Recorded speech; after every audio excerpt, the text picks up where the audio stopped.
But I'm not there yet. I used to be a lot older, not so much anymore. No, I know you can't. It was neat that he came over last year. He was a sponsor. He didn't get a chance to come over, but I think it's neat that he brought the 240s. But it's good to be back. They asked me to do a clinic this morning. I guess they didn't want the kids getting all the advice. Some of the slightly older people wanted to learn something. When you do clinics, I do different clinics different from most people. I'm not out here to show off. I definitely want to say I come off a 2-week vacation split between Cabo and the Buffalo Ranch up north. So you're looking at about my third day of hitting balls, although I got out Tommy's course for a couple of days. And when you try to help people, it's kind of comical. They like to tell you things that would help you with your game, and yet everybody's going to go back to their own tricks. So I really don't care how you swing. It's interesting to see how many people are back here practicing their putting, which I think is half the game, putting and chipping. But then you get the diehards that are out here hitting balls, and it's amazing. First of all, you know how much easier these balls are to hit than the ones you're going to tee off when you go out of the golf course. You're going to take a completely different swing out there. Something about standing on a driving range just hitting balls, even though these are stripers, and they go perfect. Get the high-tech balls out there and they don't work quite as good. Let me ask you a couple of questions, okay? Because if I was going to help you with your game, the best way I could do it would be to help you mentally. And there's probably none of you standing here that don't want to hit the ball farther, okay? Which would be important. Because you used to hit it probably farther than you do now, although technology is helping you. All right? But the thing to do, what's the most important thing about golf? What's the outcome? Scoring, exactly, okay? So you got to do a pretty good job of analyzing what you're doing wrong or right to help you score better. Now, if we're going to hit this shot, we're going to hit this shot toward the, let's say, the red flag, and I'm going to get you have two options of doing it. One would be to get up here and just stand here, first swing of the day, ball over, but it goes generally straight, okay, out toward the red flag. Second one would be to, as you watch on television, plan your shot, picture it, visualize what you want to do. Then you'll come up and you take a couple of practice swings usually, especially if there's water or something crucial in front of you. You get up and you think the shot that you want to hit. Which one do you think you're going to hit better? First one. Second. How many first? How many think the first one? How many think the second? Okay. For those of you that think the second, I'd like to have you do one thing before you play golf. Get a pencil. I want you to sign your signature.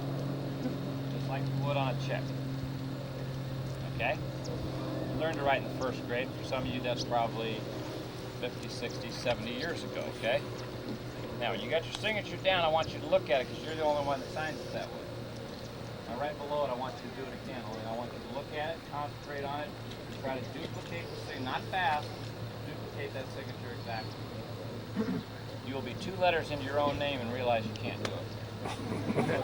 Absolutely have no chance. You'd have no more better chance than when you learn to drive. You learn to drive on a stick shift. And the 3 pedals with 2 feet probably didn't work any better for you than it did for me. Pretty soon you learn it. Okay, let's say you're going out here on the highway and you're going down to Rio Rico. Get on the highway and all of a sudden the highway patrolman comes behind you. All of a sudden driving is not in your subconscious. Okay? Something that you know how to do. Okay, you walk in your subconscious, you talk, you write, you better play golf. Because if you consciously try to do it, you can't do it. So for those of you that said the second way, you've got no chance. Absolutely none. So the half that I've already lost, whatever you listen to now ain't gonna make any difference. Okay? You see, the problem lies in the fact that we want to do something. We get on the last hole. You know, if I could make bogey here, I should play score. Well, do a double bogey or better. Because it's coming. That's right. Even if you got on the green in regulation, you'll 4-putt. Because you know what this means. All you got to do is make it mean something extra. Now, it's going to happen today. You're out there and you're playing best ball of a 5-score course, whatever you have, one best ball. There's going to be teams that are going to be going, oh, God, we're 6 under after 6. Ah, we're 9 under after 9. those teams might as well mail it in because they ain't going to win. The team that's going to win is going to be 6 or 7 under. Maybe have a beer at the turn or something. I don't know. Just relax. Oh, this is a great day. Cabin weather's wonderful. They shoot 12 under on the back of the wing going away. Why? Because they didn't know what they were doing. Their expectations didn't rise up. See that? And it happens at every level. Every single level. Last week, Dave was playing at Reno Tahoe up there. Shoots 70 in the first round. Bogeys the last 4 holes. Second round, shoots 74. Shoots 65 in the third round last week. Had a marvelous last round shooting. If he shoots par, he's ready to go out Sunday now that he shot 65 and do it again. If he had just shot 72, he would have made 88,000. He shot 78 and won 8. Okay. Now what happened is the day before it gave him false sense of security. Aha! I got this. Okay. You're never going to be able to get this game. Okay. So consequently, what I want you to do is literally, and that's what you love watching people take practice swings. I have no clue what y'all think you're doing. Unless you're on an unlevel lie or something. Point President Ford would do this every time we'd play. He'd go.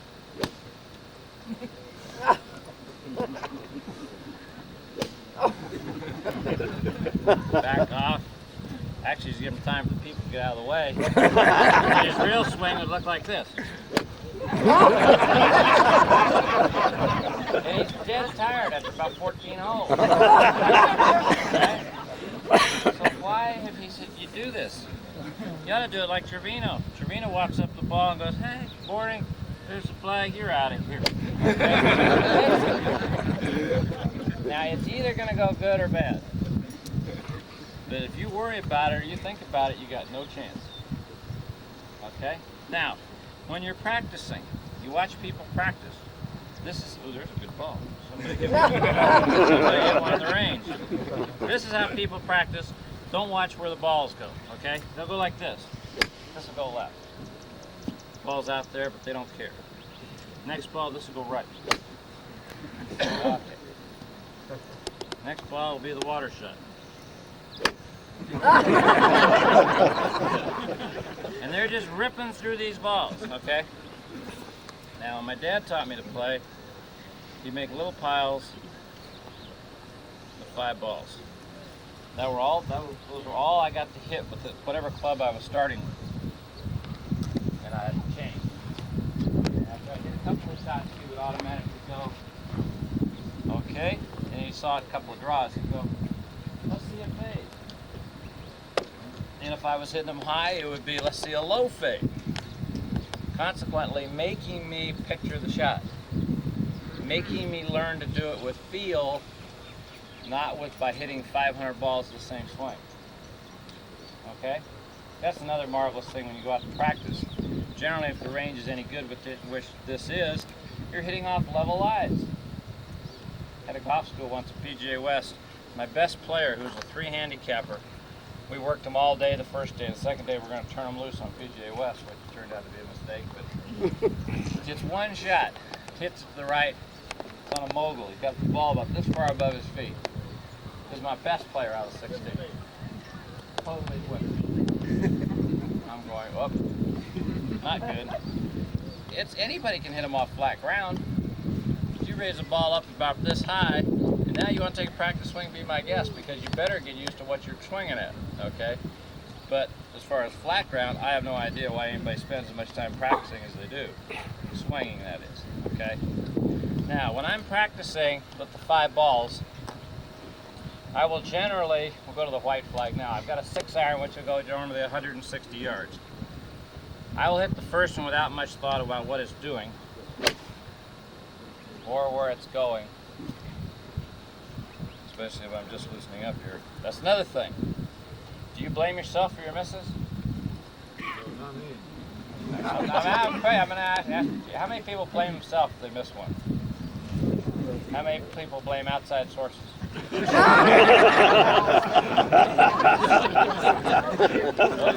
you that blame yourself are in trouble. Personally, hear the quail out there? Okay, if I miss this, it's because of that quail. I'm serious. I'm serious. That was Gillespie's problem. His Tommy knows his nickname was Soul, which stood for shit out of luck. Okay? If he hit it in the woods, he knew he was dead. If I hit it in the woods, he knew that I was going to come out of the woods smelling like a rose. Of course, I hit it in the woods 6 or 7 times around, and he hit it like once every 2 weeks. But if it got in there, he wasn't getting out without paying the penalty. And he knew it, all right? You do not want to blame yourself. I'll draw this one into that white flag. Maybe. Yeah, we did. Got lucky. Okay. Now, I want you to watch the next swing. When you practice, this is what I want you to do. Don't watch the ball. This will be higher and this one will fade. But I want you to watch what I do with the swing and listen to what I'm describing. Don't watch the ball. I'm going to swing. Stay in the up position here till the ball starts down. Then I bring the club halfway down. When the ball hits, then I release the club. It takes me an extra 3 or 4 seconds, but what happens, that almost went in the hole. That was pretty good. I knew I needed this break. Do the same thing. This time watch the ball and I'll describe same shot. Now the club's up, it'll come down now. Wait here till the ball hits the ground, then release it. The extra 3 or 4 seconds, you'll start feeling what your body's doing. You'll understand if you're in balance. You'll end up being able to teach yourself to some respect, in some respects, rather than relying on somebody else. Now, it is very important that you realize that you're trying to hit this golf ball forward. Some of you don't know that. Okay? Some of you realize that a golf swing is basically, and none of you would do this, I'm sure. Especially if you wanted to hit it farther, right? If you were throwing a ball underhand or overhand, and if you were pitching it off the rubber, have you ever seen a pitcher end up behind the rubber? That'd be like now we're in football season, a quarterback trying to throw the football and back up as he throws it. You think he's going to throw it very good? I don't think so. Then why in the hell would you all stand here and do this?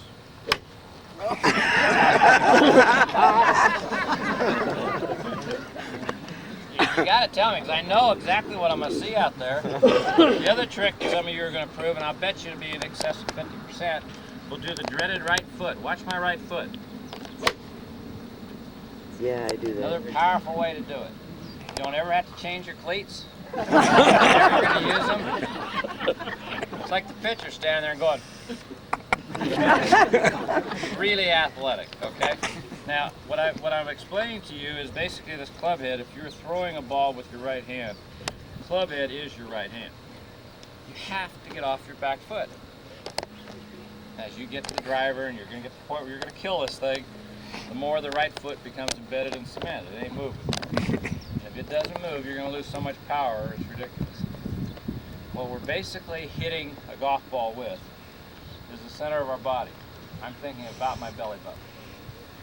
Okay, now I hit this golf ball, all I got to do is turn back, set my legs. I'm sure all of you do this now. When you approach a golf ball, the first way you can approach it, an amateur, which none of you be amateur, you stand here and they go, whoop, sufficiently locking the legs until the 4th or 5th thing they're thinking about would bend their knees, and then they go like this. Okay? Now that's one of the 2 things when you teach women, you teach them 2 different things from what you teach men. First is how they address the ball. Because women address balls like this. Careful. What do you mean, careful? I'm sorry speaking about you, it's all right. Keep eating, some of this will resemble you. Okay. Now people approach the golf ball, the actual way to approach this golf ball is pretend you're shaking hands with somebody. The first move, and I'm assuming you're trying to impress the person you're going to shake hands with, would be to stand here at full height. To hit the golf ball, the first move you make is not here, here. You have to have a base.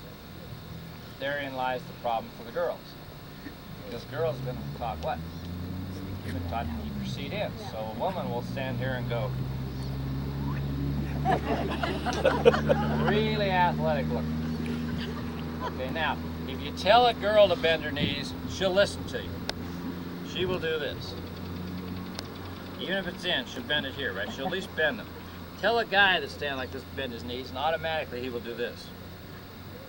Because guys know better than we do. Every single time. Okay? What you want to do, for girls actually, is you approach the ball, you got to stick your tush out. Stand here, you relax, but your seat is up. Even if you have to rotate your hips, it's got to be in this position, not like this. Once you get there, you can keep it there, keep solid, and it'll give you a base to hit the ball from. Now, does any idea have the second thing we teach women for men? You know where you differ? Good. Exactly and precisely correct. Girls that are standing there right now, you put your breakfast down for a second? I don't want you to miss this part. Put your hands out, palm up in front of you, the girls that are here. Okay? Extend them out. Now put your elbows together. You get them together? You gotta be able to get your elbows. These things. Adequate. Perfect. Perfect. Now the guys are laughing at us, right? Okay, guys, you stick your arms out. Now you keep your arms straight and try to touch your elbows. If you can, you're from San Francisco. What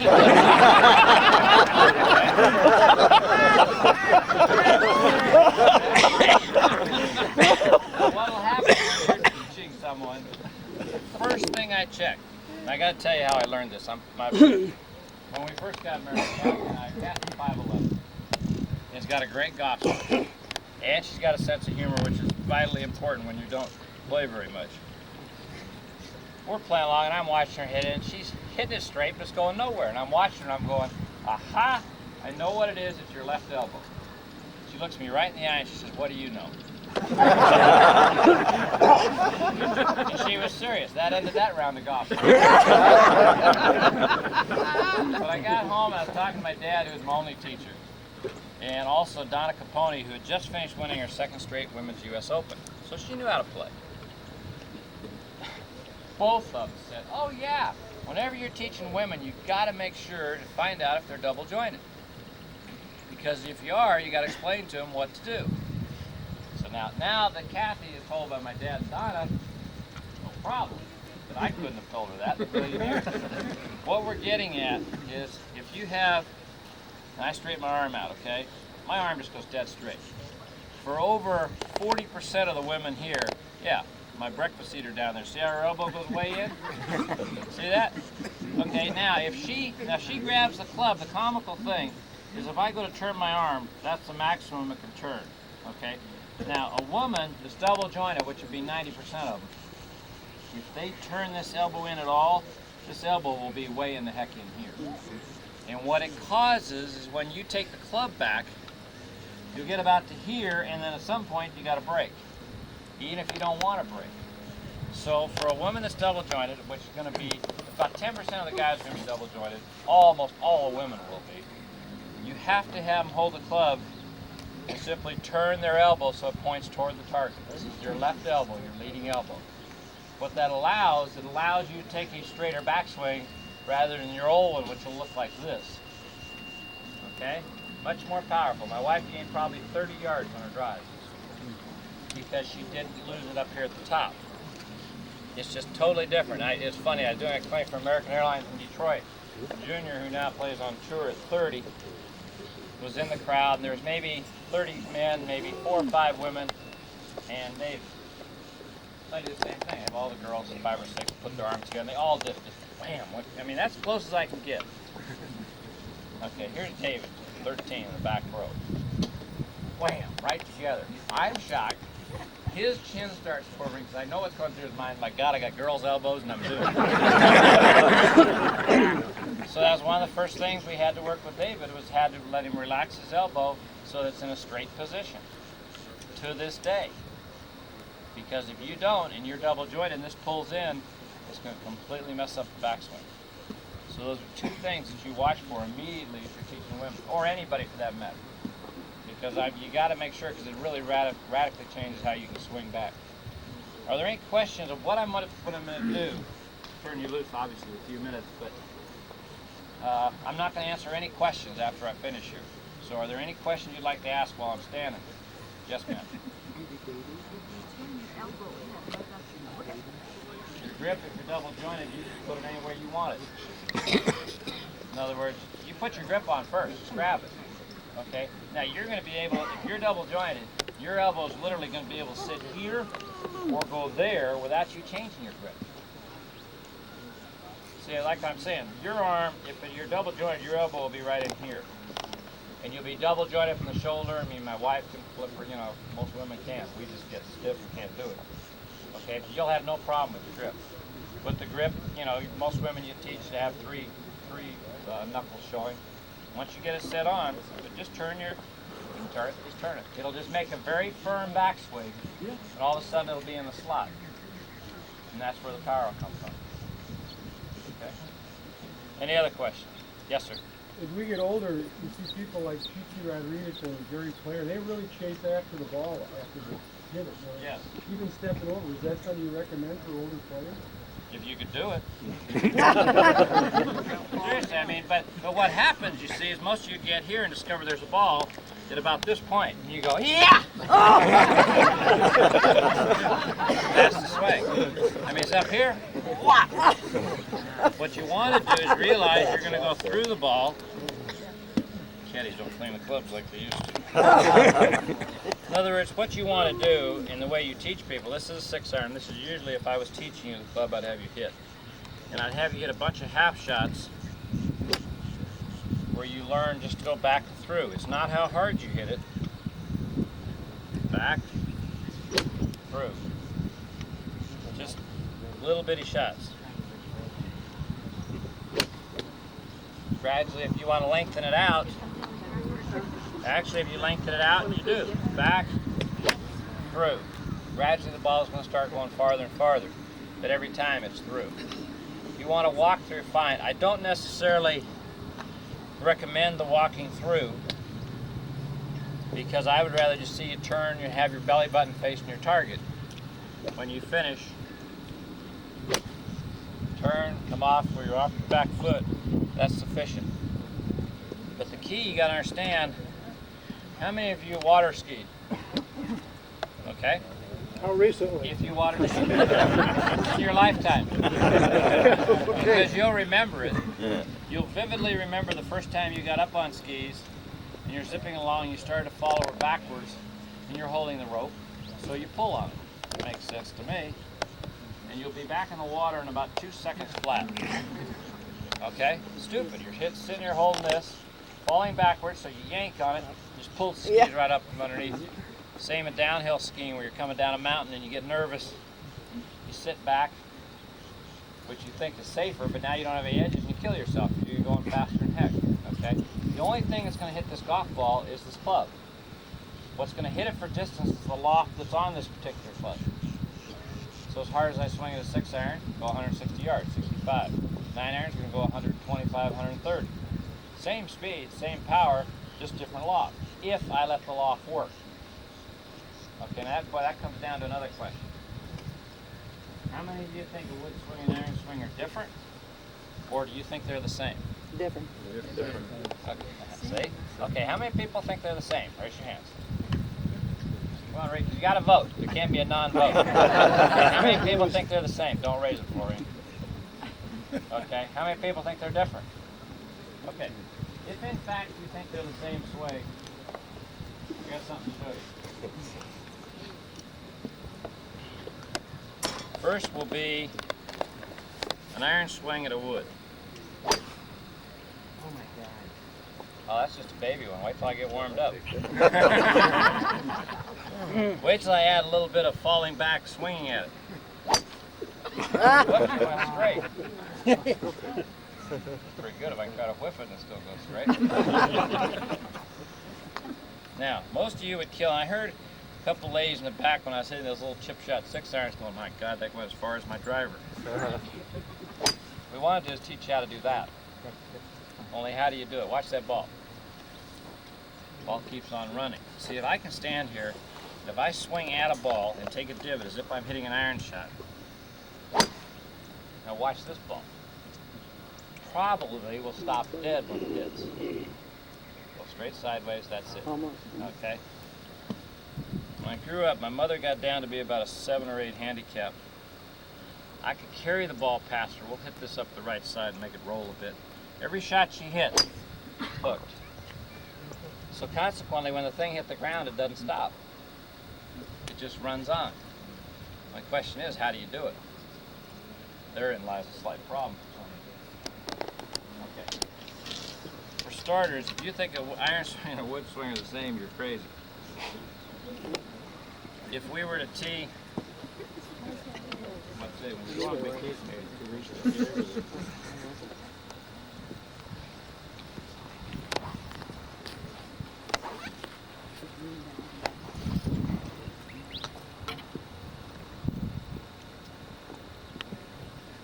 how many of you played tennis?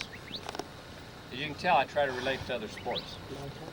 Would somebody be crazy enough to tell me in tennis a cut shot is the same as topspin? No. Oh, really? Okay. An iron swing basically is a cut shot in tennis. Okay? Meaning, if this was a 6-iron, serious 6-iron, the 6-iron would be coming down right along this shaft, if I'm aiming where this club's aiming. 6-iron would come, the ball sitting on the ground, I'd hit the ball, the divot would come slightly into this quadrant. It would be underneath the ball and ahead of it. Did you buy that? Because that's what happens. Okay? And as hard as you swing, okay, it's going to come right down, hit it, and a 6-iron or an 8-iron or wedge is not a power club. And I'll get to that and explain that to you in a minute, okay? But now when we get to a wood needs to become like the topspin in tennis. Cut shot in tennis, if you played it, the racket's just out here, whack, you come across it, you put drop spin on it, and the ball spins. Now to hit topspin, overspin, the racket's got to come inside. But the key is the racket doesn't finish in here, the racket goes out there so you can close it over. You follow me? You sure you follow? Okay. Now, instead of aiming here on the ball, dead straight in the center of it like I would a 6-iron, I'm not even hitting the same part of the ball. I'm now going to be hitting this quadrant in here because with a wood, I'm trying to come from here out into here. The feeling, if you want to get the feeling, would be handing you a beach ball and telling you to take your backswing, bend your knees, get set, seat up, take your backswing.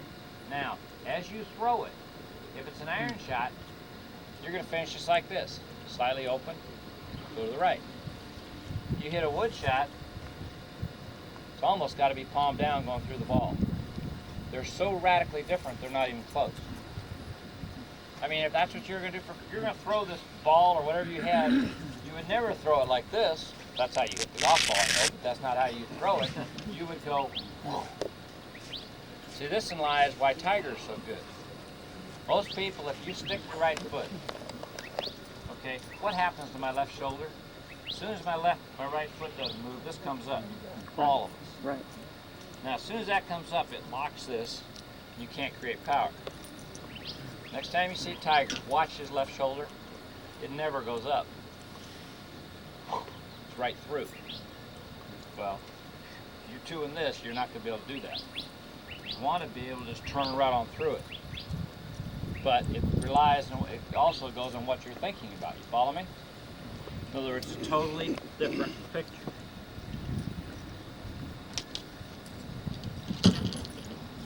So basically, I'm going to show you a good, what I would consider if I was trying to cut this, which again, now this would be like an iron swing. I'm going to aim 15 yards left of the 200.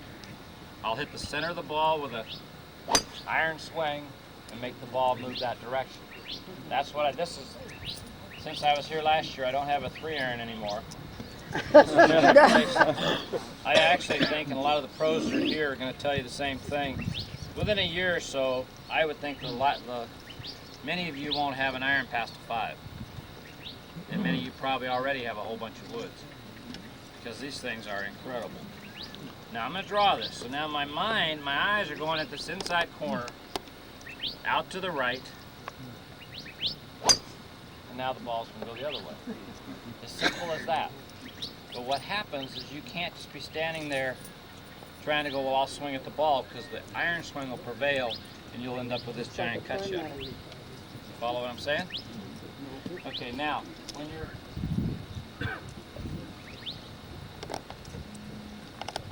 Actually, I've got a 21 degree to replace my forehand, but I figure if I get 5 woods, they'll put me on the LPGA. I mean, the seniors are bad enough. But I tell you what, it won't be long before I get there. And that's one thing, if you get a chance to watch the women when they play here in Tucson, you can't touch the girls how they can hit their fairway woods. I mean, it's absolutely incredible. You know, and if you have not used some of these more lofted woods, I would really recommend you trying them. Adam says they're #1. I do not know what tour that's on. Sure isn't hell isn't on the regular tour or the senior tour. These Olimars have absolutely blown away. This is a Callaway here. I have 2 of the Olimars. I have 3 wood that works reasonably well. This is 12. 12 and 13 are interchangeable. It's just 12 is a degree and 3 scoring line and a half higher. The 19 and 18 are interchangeable also. They're both the same loft, but it's just a slightly higher hit.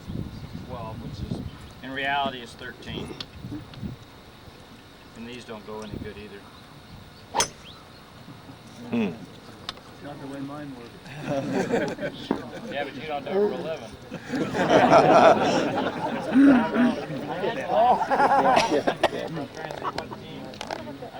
I've been in Buffalo Ranch, like I mentioned. The Buffalo Ranch, you all know California and how busy California is. We're in Plymouth County. The nearest big town is Reno, 2 hours away by car. There's 1 stoplight in the entire county. Pretty good for California, right? So you could have a good clue. I had no clue. And my cousin who started the ranch doesn't believe in TV, so 5 days it was nice. I had no idea what had happened or who'd done what to whom. Okay, now we got the driver. Now you got to make up your mind, do you want to find it? Do you want to try to kill it? Because now when I told you the irons, I'll come back to it in a second. I'm finished what I started. This is as far as you're going to hit the ball. But you got to remember that we discussed that scoring was an important part of the game. Right? Okay. You better find it before you hit the world's longest shot. Because what's going to happen if you do hit the world's longest one, you're going to be so pumped up that you're obviously going to whiff the next one. Okay? So figure out what you want to do, all right? Okay. Now, as for a driver, it's interesting to watch amateurs. Amateurs love to do this. Put the club with the ball right in the middle of it. It's great. Usually they're not bent with the knees enough, but they're right here. Now, if they were to swing at this, they could swing out here without being off balance. Now, when you swing at it, your subconscious mind has got a hell of a problem. It can stay right where it is, don't move up, get ready for you to hit a perfect swing, and when you hit the ground, you're going to kill yourself. Plus, you're going to kill your subconscious mind because it knows the pain is going to shoot right to the source, right? So what it'll do, if you stood in here like this, it's going to do this. It's going to get you out of the way, and you're not going to like the results. Now, if you're 6'5", this doesn't apply to you, okay? Because you're going to end up swinging a very upright swing. I would like to see you consider, when I grew up, this is how my dad used to hit drivers. My dad was 5'8". He would stand here and you'd think he was taking a practice swing. Extended pretty good, probably 2 inches shy of the ball. And then he'd swing out and hit it. And as a kid, I couldn't figure out why he would do that. And it dawned on me that being shorter, he had to swing with a flatter swing. Well, I do. Player's the only one that I know of that really addresses rigidly at the ball. One of the key things that you'd like to do when you're playing golf is have a waggle. You can't overemphasize that enough. Amateurs like to get up here and they go like this.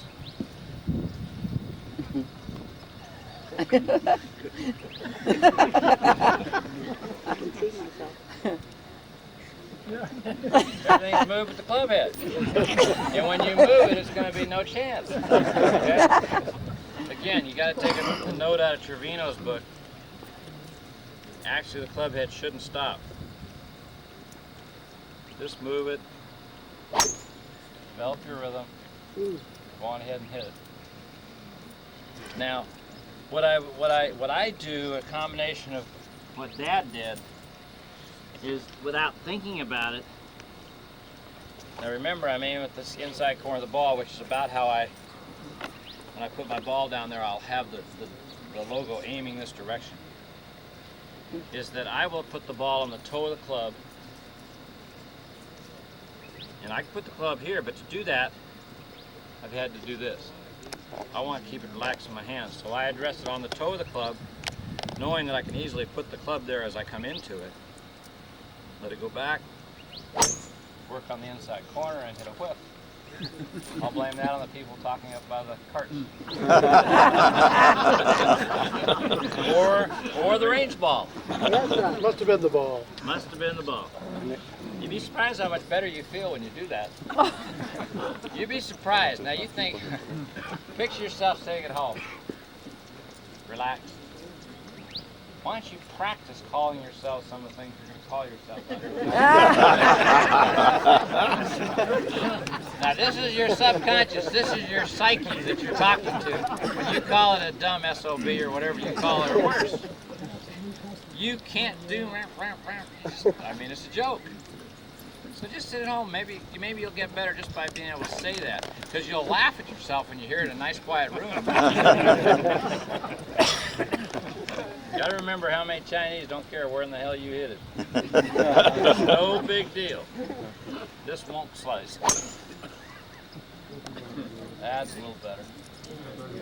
Okay, now I mentioned the irons. What time is it? 8:30. Shoot, I'll be able to take questions. Okay, we got to do one thing. I mean, I'm looking out here and I see some really intelligent people, but I see two people that are dumb as a box of rocks. Now, these two guys, I hate to hold up the whole clinic just for these two guys, but I got to do it. These two guys, pardon? I wonder who the other one If it resembles you, I'm sorry. Okay. These two guys are going to do exactly this today. Right? This is the ball. It's on the ground now. It's not really teed up. And they're going this direction, okay? They will drive their cart to about right here. This is because we're athletic. You know, it just happens that the cart pulled close to the ball. Now, this little green bag right here happens to be a 150 marker. So we are 151.25 yards from the center of the green. These two gentlemen will sit in their respective carts and they will study the upcoming shot. Now they may take a wedge, they may take a 3-wood. It doesn't make any difference because it ain't going to be the right club anyway. They're going to sit here and they're going to go, okay, now for me 151 7-iron. Okay, but they're 5-iron, 9-iron, who cares, right? So now they'll step out careful to miss the ball. Also, we'll reach back to the club because to step the extra yard would be more effort also. They pull out the pre-selected club, okay? They come around the ball, take the two mandatory look good, feel good practice swings. Now they approach the ball. Okay, they get their feet all set. They look up the first time. What do they see? They're not even close to being on line. So now we have an opportunity to do the only thing that's going to help, possibly, probably won't, but it could, is they're going to have to move their feet, and they go like this. Okay? Okay, now we're lined up. Now we look at the ball, see if the ball's still there. The ball's still here. They look up the second time, but now they see the water, the tree, the trap, whatever they don't want to see. Okay, now, and let's say they have the 6-iron out. Is there, now, when they sat in the cart and they looked straight ahead of where they're going, it did look like a 6-iron. Okay? But now, when they're looking at it like this, it looks like a 4. Now, absolutely, if they're 5 and 4 are within 3 feet of them. Do they change clubs? Hell no. This now becomes a killer 6.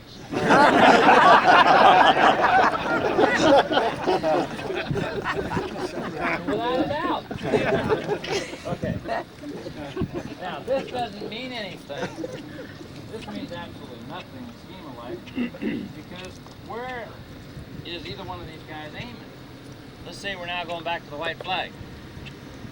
Where do you think they're aiming? probably a good chance they're aiming at the white flag. But do you think they've noticed how they've hit the shot the first 5 holes? Probably not.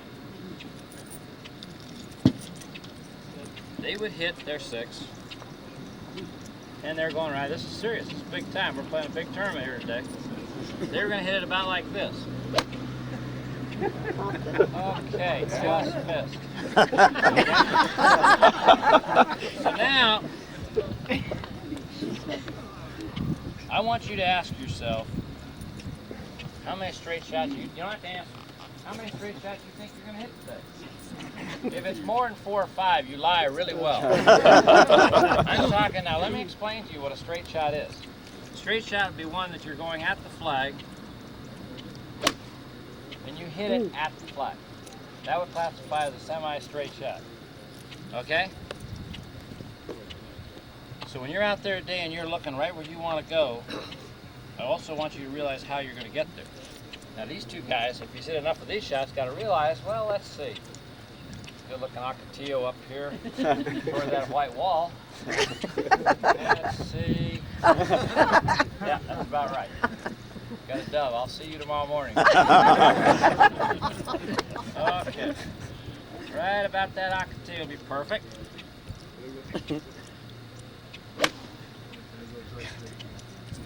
Now, if we count the bounce, because you got to count the bounce. Oh! You clap.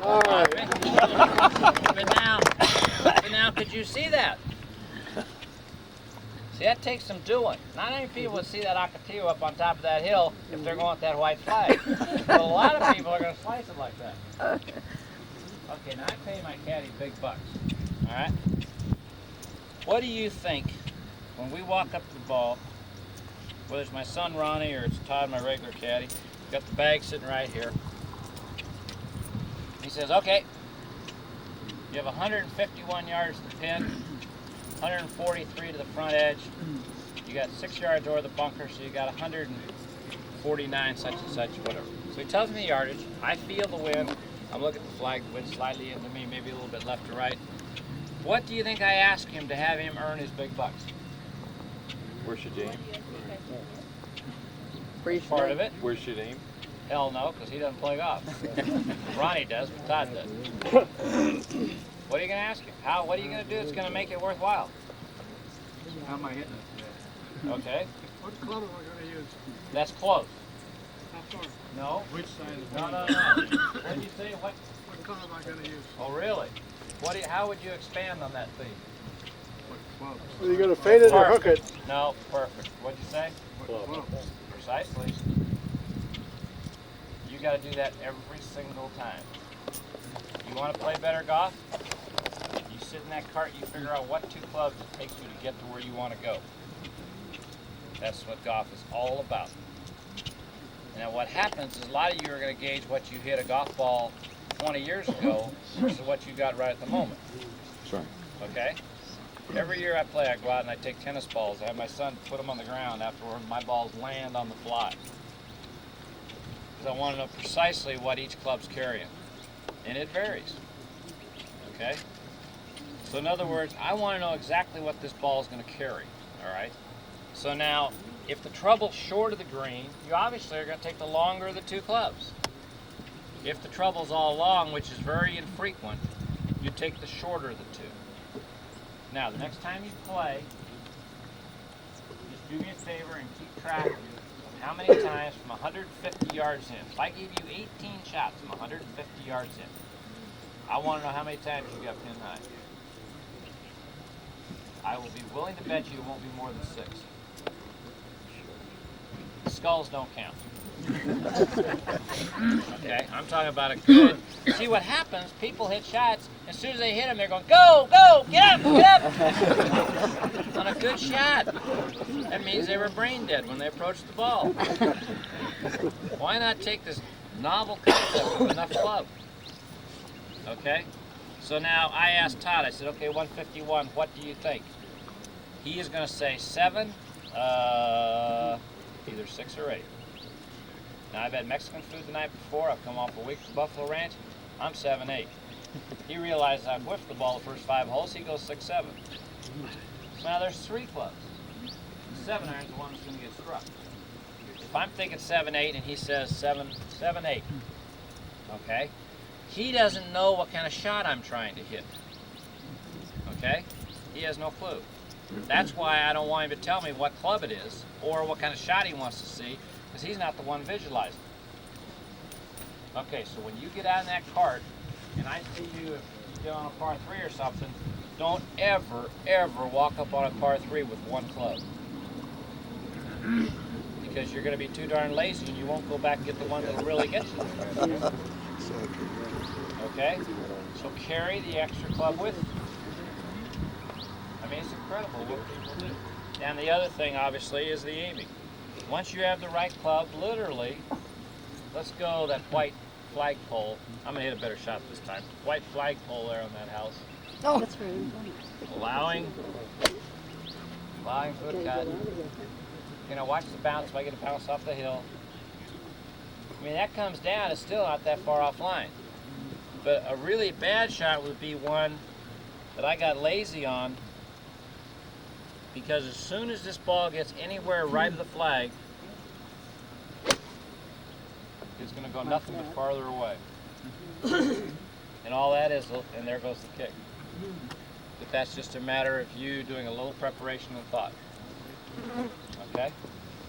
So to me, cart golf, and I do this every single clinic I give, I love doing it because it's amazing how stupid people are when they get around carts. It's destroyed a lot of golf games because you arrive at the ball without thinking. You don't have a feel for what's going on. Any other questions? Dave, what do you think of this new thing you're saying, like a natural swing? I don't know anything about it, so I don't, you know. I think it's wonderful. It's evidently saved a lot of people and made some pros some money. I don't know. I think it better, and you got a lot of pros here today, I think a better approach is to find a pro that knows your swing. Tommy would back me up, my dad.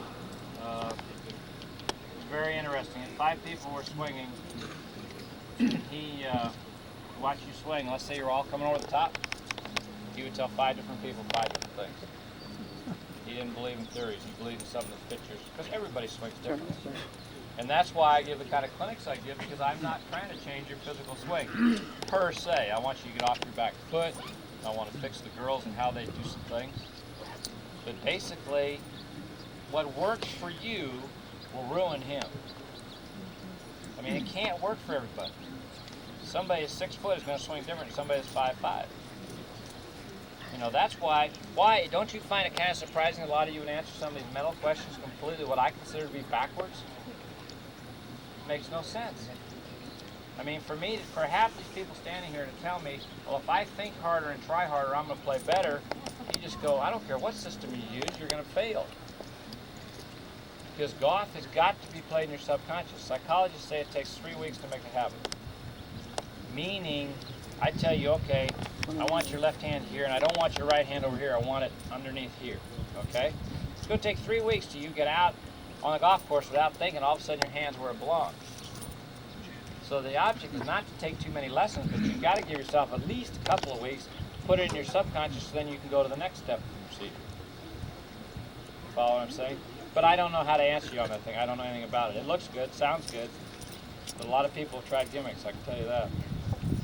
What change do you make when you throw the ball? The path that I'm coming at it. That's what I was describing. Are you here when I put the clubs down? Okay, if I'm fading a ball, I'm coming like this and my right hand's staying open.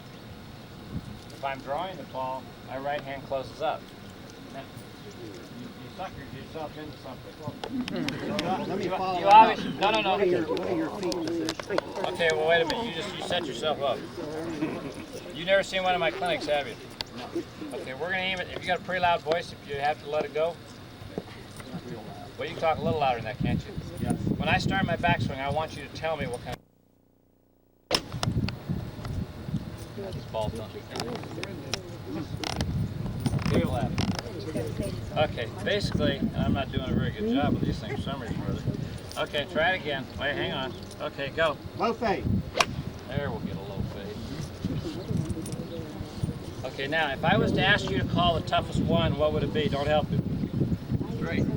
Oh, thanks. Don't help me.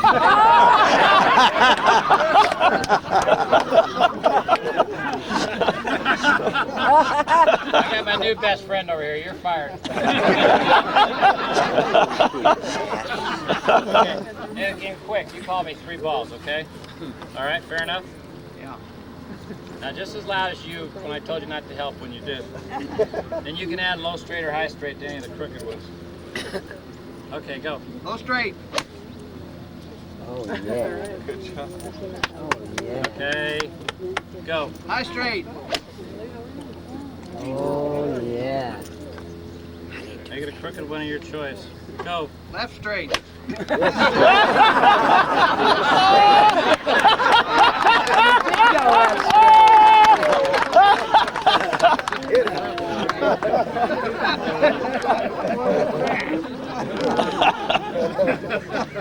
Now, one of the You're not things, perfect.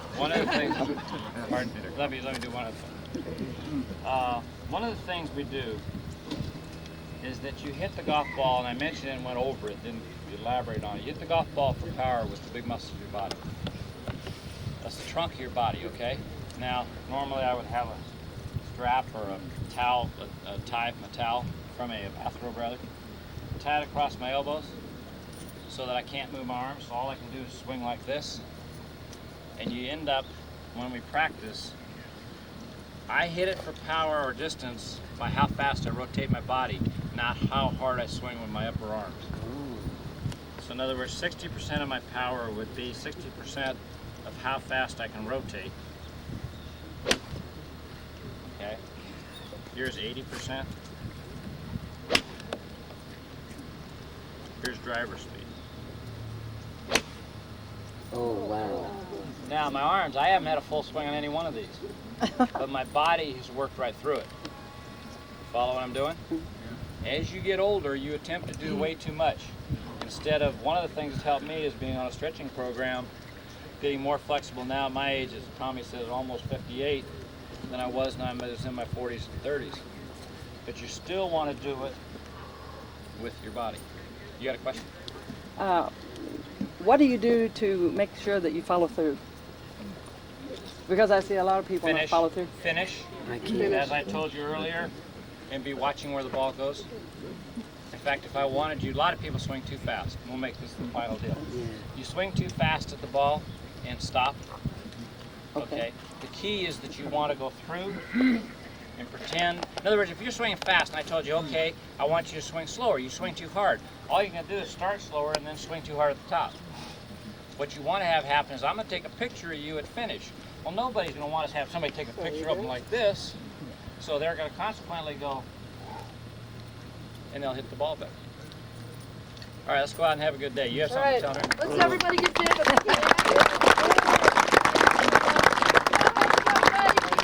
About 10 minutes. Okay, thank you.